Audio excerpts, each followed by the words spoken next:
Good evening and welcome to I'm Listening, Stay Connected. I'm Listening is a 24/7, 365 initiative that works to destigmatize mental health. We have a great show planned for you. We have Dr. Milo Dodson joining us, and we'll be talking about the saddening rising rates of domestic abuse and violence. And of course, good old Dr. Jen Wider, our medical expert, joining us to talk about some new studies and new information that's coming around younger COVID patients and rising levels of stroke and all those connections. But first, let's talk about mental health. Now, a powerful question is asked every single night when I have an expert or celebrity guest on. I ask them how their mental health is. Now, the reason why I'm doing that is not only because I want them to know that I care and have concern for their mental health, but I want our listeners to get familiar hearing questions like that asked. And I want us to start to ask questions like that. We have to get comfortable asking those in our lives. How's your mental health? That's also just a beautiful way to build more intimacy in our relationships. But it gets us familiar asking, it gets us familiar listening, and it gets us familiar hopefully sharing that for ourselves and also those around us.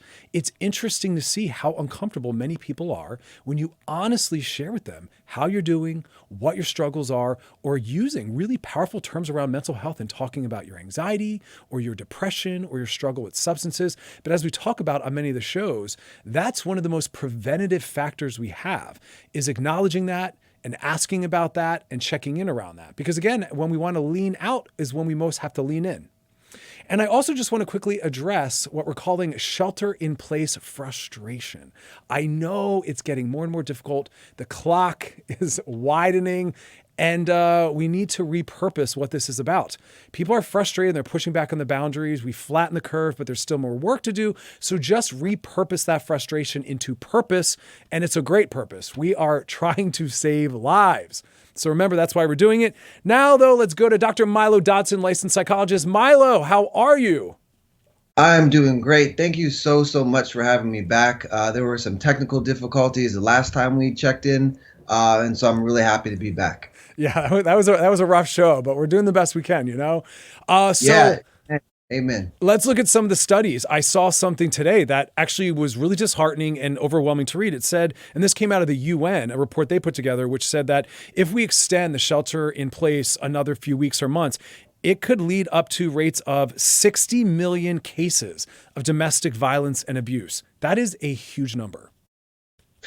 Unfortunately, that is a huge number. And I think one of the major things that I want to be able to share with survivors, as well as people who may be currently in some tough situations, is that I just want to send so much love and so much encouragement and making sure that folks know that it is not your fault. And for folks who may be listening, who have been around loved ones or who may have heard stories like that, that victim blaming during this time is not helpful, nor is it ever helpful. So the idea of she was asking for it, or he should have left, or they were in an abusive relationship in the past, so they don't know any better. That is not what we want to say here. So I hope people are listening and knowing that they're deserving of that support and that it's important that we support our loved ones. Beautifully said. Let's talk about the term. I know sometimes we'll talk about the term domestic abuse to kind of widen the span. So I think some people might think that it's only violence or abuse if it has a physical component. But let's talk a little bit about the fact that there's sometimes financial, there's emotion, there's psychological. What do we want to be looking at or looking for? Yeah, so if there's a term that's often used called gaslighting, where you know that for a fact something didn't happen, but somebody tries to almost use your words against you. So that could be considered a form of either verbal and or emotional abuse. And I think sometimes people get so connected to only abuse being validated or valid if there's a physical component to it or a sexual abuse component to it, because it's tangible and we can say this person did this to me. And so I think some of the things that we're looking for are, financial abuse, like you said, making sure that people aren't saying, well, I'm only going to give you money if you do this for me. Or, well, you know what, you didn't really do this right, so I'm going to withhold this money. That's abusive. That's not coming from a place of love. Beautifully said. And let's talk about this. One of the questions that came in on a prior show was someone talking about having concern for a friend's eating habits. I've also had people ask about concern for people's, drug or alcohol use. Let's talk about it in terms of possible domestic abuse. If someone thinks that maybe their friend or a loved one or family member is right now sheltering in place or in a domestic violence situation, should they reach out and talk to their friend and question it? Yeah, I think when we say question, I think it's always important to approach it from a place of empathetic curiosity instead of trying to be accusatory. So, like, hey, you didn't eat like you were supposed to, or hey, you may have, limited yourself in eating or anything along those lines. And so we don't want to accuse people. We want to kind of want to explore, like, hey, I love you and I care about you. So let's talk about how I've seen some of your substance use increase over the last couple days or a couple weeks. But again, not trying to get into, I saw you do this, what's wrong? That's not going to be helpful for that person. I love that. What was the word you said? Empathetic curiosity. Empathetic curiosity. You can hashtag that if you want. It's Just creating a right. beautiful. I mean, I felt my body soften when I heard that because, there's such a fine line between caring for your friends or loved ones and also wanting to just kind of mind a boundary and not body shame anyone or food police. It can get murky. It can, and I think sometimes the first question or the first way to approach this is saying, what's my intention behind this? Like, if I'm asking this question just to be curious, and I'm, curious George over here, I'm not really going to be helping my friend. That's more about me and my stuff than it is about being empathetic and supportive to my friend and my loved one. So again, asking ourselves what the intention is before we ask anything, before we approach that person. I love that. And again, just like the whole purpose of the show is we're trying to normalize having more intimate, more honest conversations with ourselves and other people. And so I like the idea of just being able to reach out to a friend and say, hey, you don't seem as happy in the relationship as you had been before. Is everything okay? Or these are some of the things I've been noticing when I'm, spending time with you as a couple. Is everything okay? And just kind of normalizing that discussion. Oh man, I love the fact that you're saying normalizing like that, because when we do normalize, when we do put some of these concerns in the spotlight, that doesn't allow that shame and that guilt to survive. And so when we put the spotlight again in an empathetic way on some of these concerns, that shame doesn't have anywhere else to go and it kind of just vanishes. So when we're able to normalize and have more conversations about mental health, abuse in general, we will start to see some of those concerning numbers decrease. And I really want to encourage people, obviously, with May is Mental Health Awareness Month coming up tomorrow, how important it is to always, always destigmatize mental health. Man, it's so beautiful. And let's add another layer to that. Let's talk about the gendered piece. I know that some people are shocked to hear that people that are male identified can also be victims of abuse. Oh yeah, I think the reality is part of what the barrier is there is for one, a toxic masculinity, a sense of I'm a man, this should never happen to me. And then two, implicit with that is a sense of shame. So because I'm a man, because I'm supposed to carry myself in a certain way, I shouldn't have let this happen to me. And so there's this internalized shame and self-blaming that gets perpetuated by toxic masculinity. And so all of that to say, I think the numbers may be like 1 in 5 men are also survivors. So I really want to bring male identified folks into this conversation about how we can support them and how they can feel connected and loved during this time. Beautiful. And at the end of the show, as always, we're going to have some resources posted for those that want some more information. Dr. Milo, I have some questions that came in that I'd love for you to answer with us. Yes, always. You get great questions. Yeah, I'm never sure what's coming in, right? Sometimes we get a little bit of a curveball. This one asks, when my boyfriend and I argue, things tend to escalate to the point where I don't feel safe at times. Is it worth staying in this relationship? I get asked either that question specifically or a similar question often. And so I as a client or working with clients, I would never tell somebody, you got to leave or don't leave. What I would encourage my clients and this person asking is, how are we balancing your values of the relationship and what you want for yourself? But if you're really telling me you're going to prioritize a relationship over your safety, then I would invite that person to consider the longevity of that relationship, because love doesn't hurt and love should not be painful to the point where we're kind of putting our safety, and whether that's emotional and or physical safety, secondary to a relationship or what we think a relationship should look like. And this second question asks, I'm an elementary school teacher and I'm worried about certain kids that don't have a great life at home.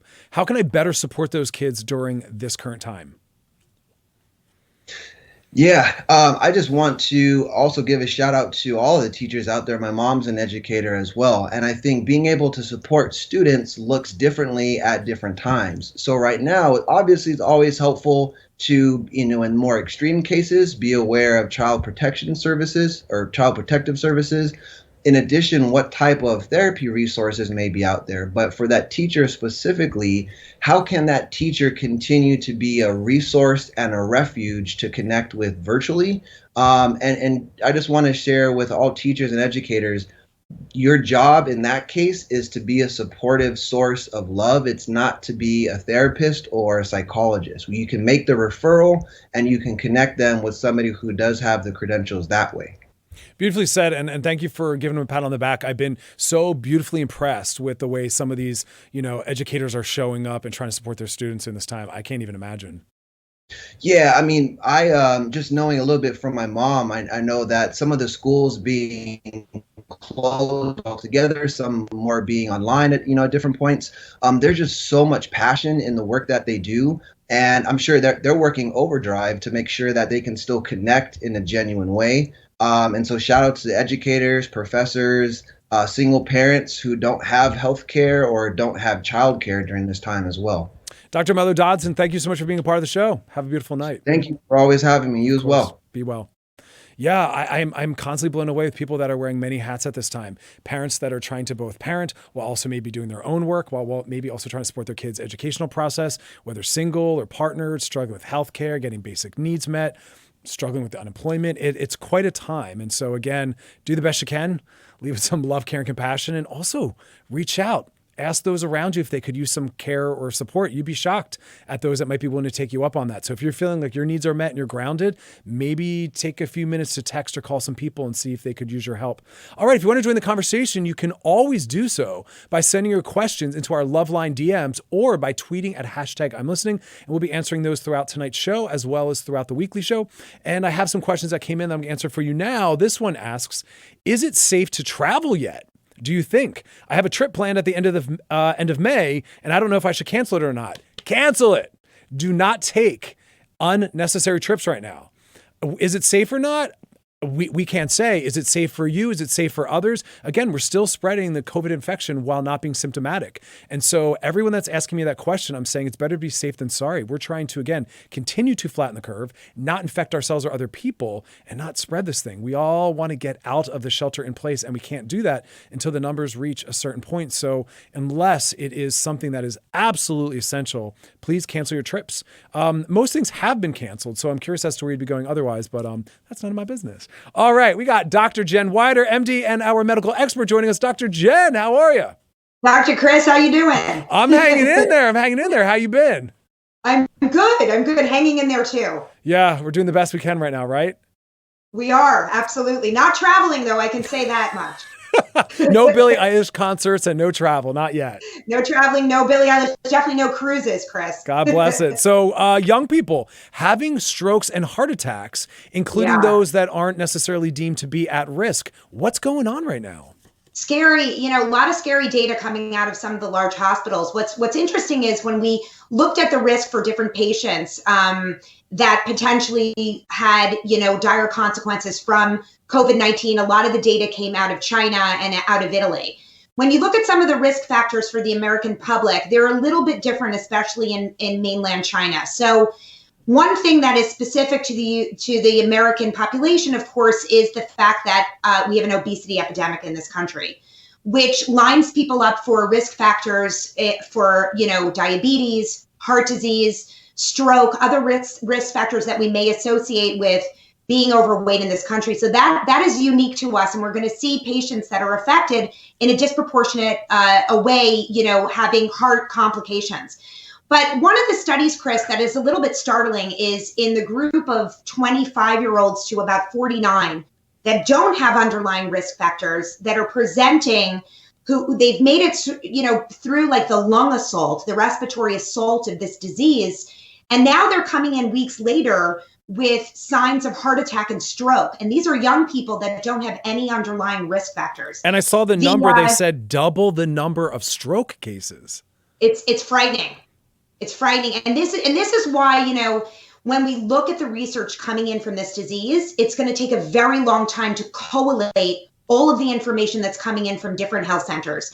But yesterday in the New England Journal of Medicine, the Mount Sinai School of Medicine in New York City published a letter about 5 separate cases of people that fell into this demographic, all under the age of 49, all low risk factors, did not have serious disease. Their symptoms were mild, and they presented later on with stroke and heart attack symptoms, and they were life-threatening.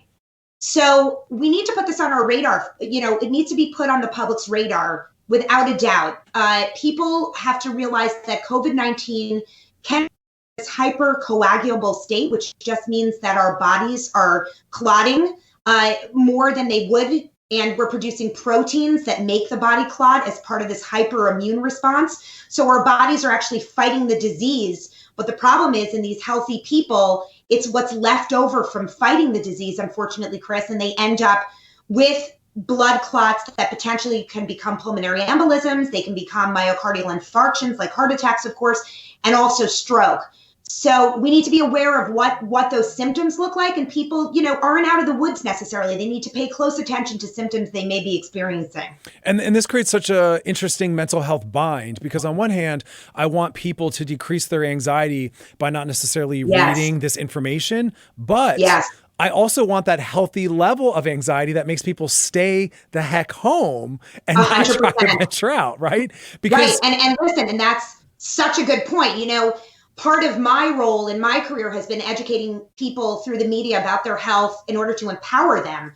But part of that, the double-edged sword, is that it's very frightening if you're in a demographic where you didn't think you were high at risk.